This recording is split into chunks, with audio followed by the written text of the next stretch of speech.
Hi, in this video I'm going to take you through a daily exercise program with one of my patients with lumbar spinal stenosis. Hi, my name is Dr. Rob Bates. I'm a chiropractor and a certified athletic trainer. This particular patient that has lumbar spinal stenosis has extreme difficulty in standing or walking long periods of time without getting that leg pain or low back pain. And with lumbar spinal stenosis, it is that narrowing in the spinal canal, which is trying to take and carry messages from the brain down through that canal out to muscles and organs, and messages need to come back up in order to have perfect function. But with lumbar spinal stenosis, that narrowing is putting constant pressure on that nerve tissue, interfering with it and creating symptoms like leg pain and low back pain, particularly for this patient. Now, with lumbar spinal stenosis, you may have one or more of those canals that are narrowed in the lumbar spine. And since there's already narrowing, when you go into extension, it will further narrow the area and it can aggravate the condition. So we want to initially avoid extension type exercises like Superman or back extensions, because that will further narrow the canal and may create problems with the patient. So initially we want to focus on more flexion-based type exercises like the angry cat or abdominal curl-ups. Also, since the number one cause of lumbar spinal stenosis is osteoarthritis, but that's caused by old injuries and repetitive trauma from postural imbalances, and that adds up over time and creates osteoarthritis, and the osteoarthritis will further narrow the joint and cause lumbar spinal stenosis. Therefore, it's really important, since there's going to be a lot of scar tissue with these people with lumbar spinal stenosis, to get in a good warm-up before you really get into your exercises. So the first exercise that you want to do is just during the warm-up is get motion in the area. Just get on all fours and do the cat-cows. And you go through 10 slow repetitions, and you may hear some pops and little cracks because the scar tissue is kind of loosening up and increasing the blood flow into that area. Then once you finish 10 repetitions, now what you want to do is you want to go into an angry cat, where you bring your chin to your chest, you contract the abdominal muscles, and you brace that for a 10 count, and then relax. And then you go through a couple more cat-cows, go back up into that angry cat. You want to do about 5 to 10 repetitions to really start opening up the back part of the spine where it's been narrowed, so it'll start relieving some of that nerve pressure while you're activating the abdominal muscles for stability. Next exercise is a lateral plank. You want to brace the abdominals, keep an isometric contraction going.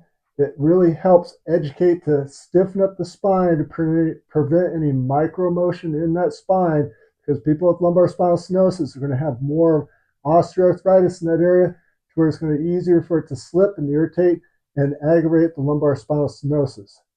So perform a 10 count on this contraction, repeat 10 repetitions on each side. Next exercise is going to be bird dog, which is really important because you want to be able to start activating some of the back muscles along with the core without going into extension.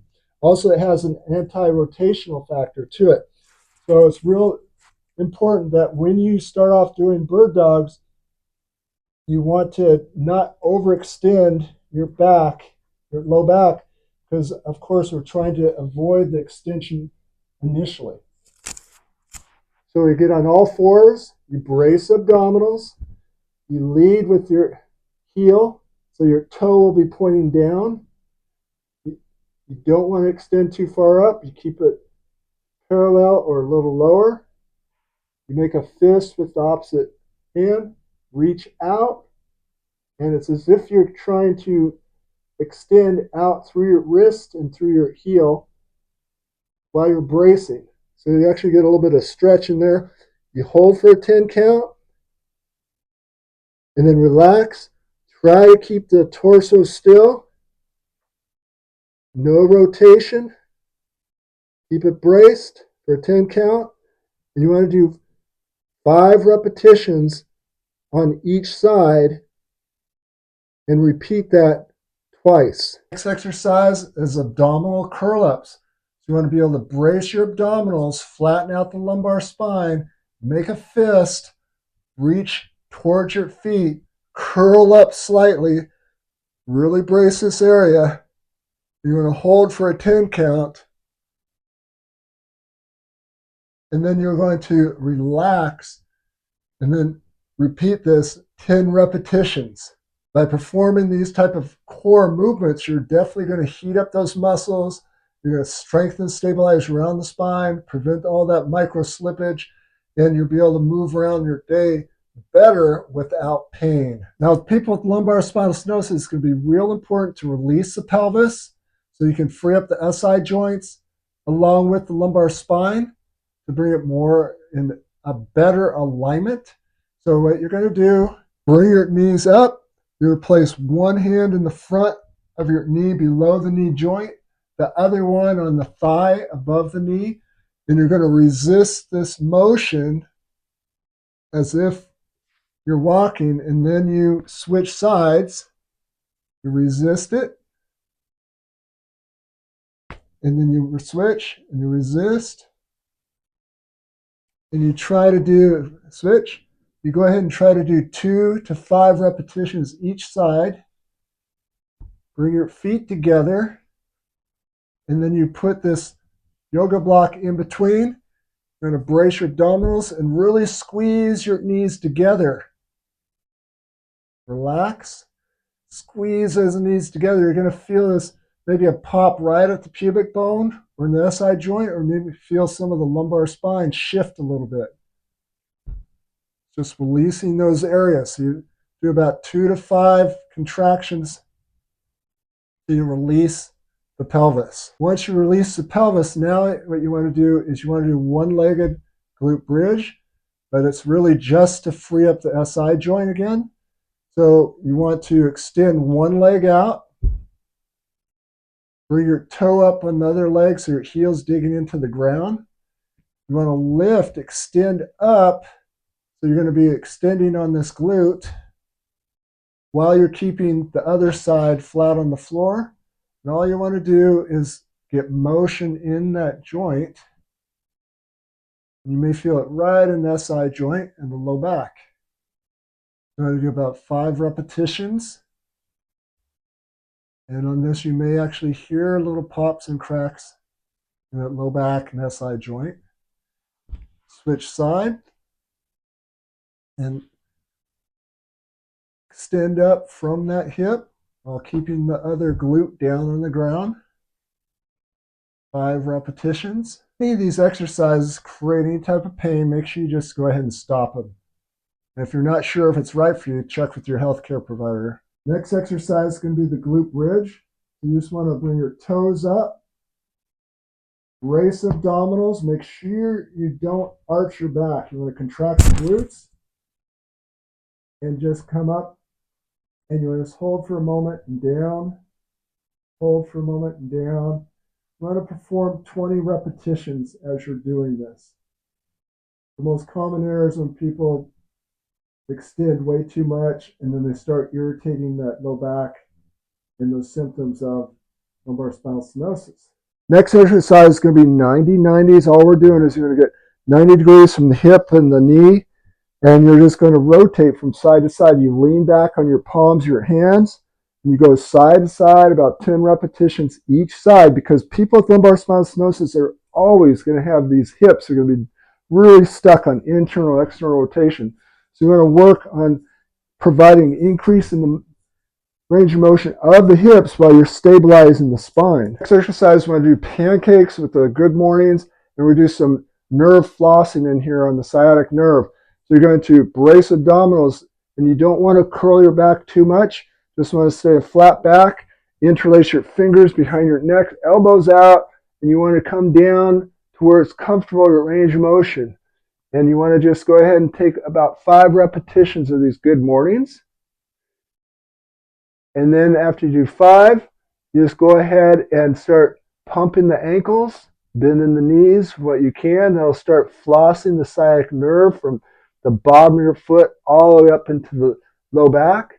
Because people with lumbar spinal stenosis will have that tendency of that sciatic nerve getting stuck all the way down in the bottom of the foot. Stretch for 15 seconds. Now you turn to the side, keep your elbows out, flat back, and you do about 5 repetitions. And once you finish 5 repetitions, you're just going to go ahead and get that stretch going, let it hang, and you go ahead and pump the ankles, flossing that sciatic nerve, come back up, switch to the other side, 5 repetitions, and go ahead and hold for 15 seconds. You can bend the knees, you can pump the ankles. You're going to start feeling it glide and feel more relaxed. Then finish up in the middle, 5 more repetitions. And hold, get a little more flossing in, it feels so good. Good. Now we want to start implementing the hip swings in here. So this one's going to be hip flexion, but you want to keep it nice and loose. So you're going to brace abdominals. Once again, do not overextend your back so you stay under control. So you want to have balance with either a chair or the wall. And you can come up and bend your knee. You can come up in this position here as if you're running. But just let the hip move smoothly through this hip flexion and extension. Do not force it. And you want to do 25 repetitions each way. So do both sides. You're going to find one maybe it's a little harder to move your hip through. That's okay. As time goes, it's going to start freeing up. These exercises you can do every day. You can actually increase the amount of reps if you'd like to.